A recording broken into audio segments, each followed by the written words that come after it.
Se você abrir uma Bíblia protestante e olhar o índice, notará que os primeiros 3/4 formam uma coleção chamada Antigo Testamento. Se você olhar para a lista de livros, verá que é composta por 39 obras menores agrupadas em 4 seções principais. Os 5 primeiros livros são chamados de Pentateuco, seguidos pelos livros históricos, os poéticos e, por fim, pelos livros dos profetas. Isso parece simples, mas na verdade é mais complicado e muito mais interessante. Essa organização dos livros em um único volume, chamado Antigo Testamento, é uma tradição cristã posterior que se desenvolveu depois de Jesus e dos seus apóstolos. Na tradição judaica antiga, essas obras estavam todas em rolos separados e eram concebidas como uma coleção de 3 partes, chamada Tanar. É um acrônimo hebraico para Torá, que significa instrução, Neviim, que significa profetas, e Ketuvim, que significa escritos. A Tanar tem os mesmos livros que o Antigo Testamento protestante, mas é organizada de maneira diferente. A Torá corresponde ao Pentateuco, mas os profetas são 4 livros narrativos históricos com 15 obras nomeadas em referência a profetas específicos.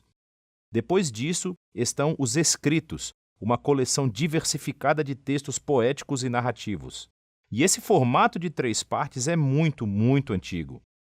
É mencionado em textos judaicos antigos, como os manuscritos do Mar Morto, a sabedoria de Ben-Sira, até Jesus de Nazaré o mencionou. Isso porque essa forma de 3 partes está relacionada ao formato de composição dos próprios rolos. Se você prestar atenção, descobrirá que cada rolo foi organizado com referências que ligam o livro à coleção maior de 3 partes. Então, quem juntou todos esses rolos? Foi um processo longo. Alguns dos famosos colaboradores são conhecidos, como Moisés ou Davi, mas a maioria dos autores permanece anônima. Na Bíblia, eles são simplesmente chamados de escribas, ou os profetas. Esses escritos foram formados ao longo da história de Israel à medida que gerações de escribas proféticos coletavam histórias e poemas anteriores e os integravam em composições maiores. No fim, todo esse material formou a Biblioteca Unificada de Escritos, a Tanar. Fica claro, a partir dos textos dos Salmos e nos Profetas,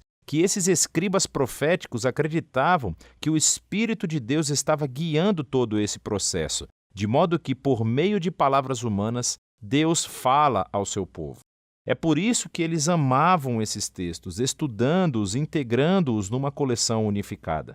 Não sabemos exatamente quando esse processo foi terminado, mas foi nos últimos séculos antes do tempo de Jesus. Na sua forma final, a Tanar oferece uma interpretação profética da história de Israel que afirma revelar os propósitos de Deus para resgatar o mundo inteiro. E embora não possamos tratar de toda a coleção em um vídeo, é útil ter uma visão geral do que falam esses escritos.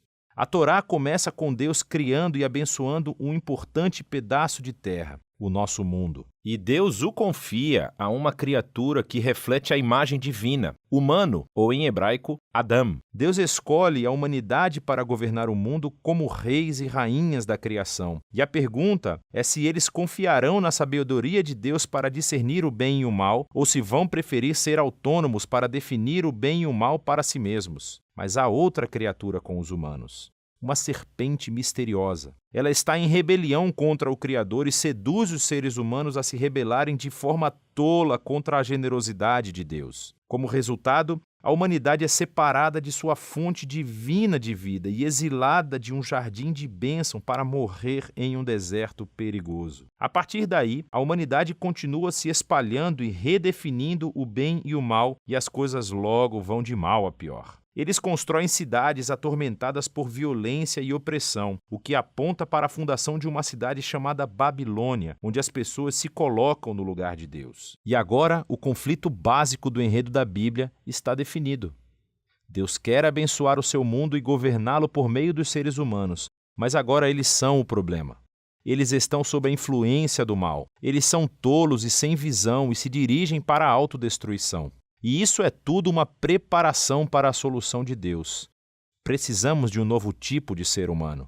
Então Deus promete que um novo ser humano virá e não vai ceder à serpente. Na verdade, ele vai esmagá-la e será esmagado por ela. A partir daqui, a história traça a linhagem prometida a um homem e uma mulher, Abraão e Sara. Deus confia a eles a mesma bênção divina dada à humanidade na primeira página. Assim, eles deixam a Babilônia para uma nova terra, que é como um jardim, que Deus promete dar à sua família. O que segue é a história da família de Abraão. 3 gerações, Abraão, Isaque e Jacó, seguido por 12 filhos.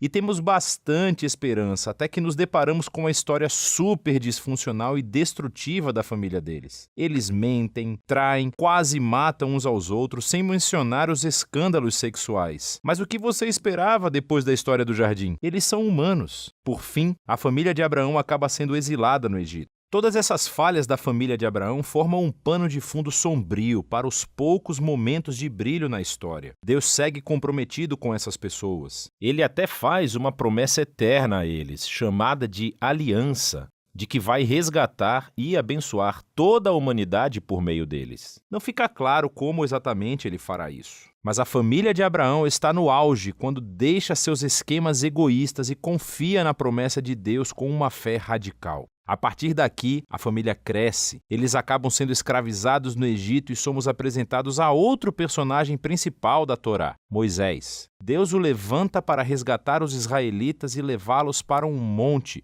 onde todos são convidados a um relacionamento de aliança com Deus. Eles recebem 613 termos do relacionamento, diretrizes para se tornarem novos tipos de seres humanos, que vão representar fielmente Deus para o mundo. E Moisés é o mediador desse acordo, porque ele é incrível. Ele é o grande profeta que fala a palavra de Deus a Israel. Ele é um sacerdote que os representa diante de Deus. E ele é até chamado de rei, líder de Israel e libertador na hora da necessidade. Mas, à medida que a Torá avança, os israelitas erram feio. Eles violam a aliança e até Moisés se rebela contra Deus. Na verdade, a Torá termina com Moisés prevendo que o fracasso de Israel vai continuar ao entrarem na terra prometida e eles vão acabar no exílio de novo. Mas ele tem esperança de que Deus cumprirá sua promessa de resgatar Israel. Um dia, ele cobrirá as falhas deles. Ele curará seus corações egoístas para que possam realmente amar a Deus e viver. E então Moisés morre. E as frases finais do rolo da Torá são surpreendentes. Elas avançam no tempo e então ouvimos os escribas proféticos que deram forma a Tanar. Eles refletem sobre a história de Moisés a partir do seu ponto de vista e nos contam que nunca mais na história de Israel surgiu um profeta como Moisés. Cara, eu queria que o outro profeta, sacerdote rei como ele aparecesse. E com isso vamos para Neviim. Ele tem 2 subcoleções. Primeiro, os antigos profetas. 4 narrativas sobre a história de Israel na Terra Prometida contadas na perspectiva posterior dos profetas. As coisas começam muito bem com a liderança de Josué. Lemos que ele é bem-sucedido porque ele é como Moisés e medita nas Escrituras dia e noite. Mas por fim, até mesmo Josué falha, começando a longa e violenta queda de Israel rumo à autodestruição, assim como Moisés e a história do jardim previam. Essas histórias focam no fracasso dos reis, profetas e sacerdotes de Israel, como mentem, traem e matam uns aos outros e adoram ídolos. É basicamente uma repetição mais longa e sangrenta das falhas dos ancestrais. Mas tem alguns pontos positivos. Deus reafirma sua promessa da aliança de abençoar a humanidade por meio de um novo humano. Será um rei da linhagem de Davi. E você tem algumas histórias sobre pessoas, como Davi ou Salomão, que têm momentos como Abraão, quando confiam em Deus, mas nunca dura. E, se você não sabe, a família de Abraão acaba onde eles começaram, conquistados e exilados na Babilônia. Mas lembre que toda essa história está sendo contada da perspectiva posterior dos profetas, e eles sabem que o exílio não é o fim. Então eles organizam essas histórias do passado de Israel como guias para a sua esperança futura. Quando Deus resgatar o seu povo da Babilônia, ele vai enviar aquele novo rei, que será como Moisés, Davi e Salomão nos seus melhores dias. Na verdade, é disso que se trata a segunda parte de Neviim, os últimos profetas. Há 3 obras grandes e 12 menores conectadas a profetas específicos. E esse formato lembra intencionalmente os 3 mais 12 antepassados de Gênesis, cujas histórias de fracasso contêm as sementes da esperança futura. Esses rolos proféticos são cheios de referências cruzadas que os conectam à narrativa da Torá e dos profetas e levam a história adiante. O trabalho dos profetas de Israel era ser como Moisés, acusar o antigo Israel de fracasso e corrupção e adverti-lo sobre o resultado iminente, o dia do Senhor, que terminou com a derrota e o exílio na Babilônia. Mas os profetas também prometeram que Deus tinha um propósito: purificar o seu povo e recriar um novo Israel que seria fiel, assim como Abraão. Eles viverão em uma nova relação de aliança com Deus sob o reino do governante prometido, que é descrito como um novo Moisés, mas chamado pelo nome Davi. Ele restaurará a bênção de Deus para o mundo inteiro. A conclusão do Neviim é como a da Torá. Há uma nota dos escribas proféticos da Tanar. Eles refletem sobre toda a história até agora e pedem aos leitores que aguardem a chegada de um novo profeta como Moisés, que eles chamam de Elias. Ele anunciará a chegada do Deus de Israel para purificar e salvar o seu povo. A partir daqui, passaremos para a terceira e final subcoleção da Tanar, Ketuvim, uma coleção de diversos pergaminhos. Cada um foi elaborado para se conectar aos principais temas da Torá e dos profetas e desenvolvê-los ainda mais por meio de uma tapeçaria elaborada de referências cruzadas. Por exemplo, o rolo dos Salmos é aberto com 2 poemas que estão conectados ao início da Torá e dos profetas. No primeiro salmo, encontramos o justo, que é descrito como um novo Josué, um líder bem-sucedido que medita nas Escrituras. Ele é como o rei prometido por Moisés e como a eterna árvore da vida no Jardim do Éden.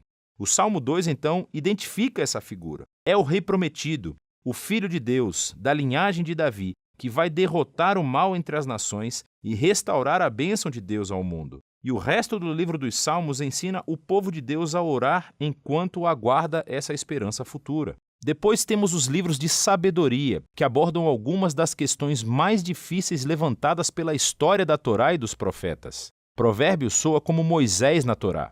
Confie em Deus, seja fiel e obediente, e você terá paz e sucesso. Mas aí, Eclesiastes e Jó refletem sobre a complicada história de Israel e dizem: tentamos isso, mas não é tão simples assim. Esses 3 livros carregam uma conversa profunda sobre o que significa viver sabiamente num mundo bom e muitas vezes confuso de Deus.